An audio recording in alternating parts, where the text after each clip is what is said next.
Facebook বা Facebook page বা YouTuber যারা আছেন, যারা ভিডিও প্রতিনিয়ত আপলোড করেন, যারা কন্টেন্ট ক্রিয়েটর আছেন, তাদের সবার মানে একটা জিনিস কি যে ধৈর্য লাগবে।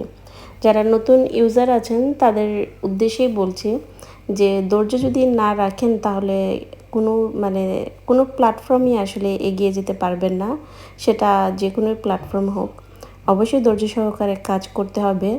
এবং যারা ভিডিও দেখেন তাদের সবার উদ্দেশ্যে একটি কথাই বলবো, ভিডিও যদি ভালো লাগে তাহলে অবশ্যই মানে একটা লাইক দেবেন এবং কমেন্ট করবেন।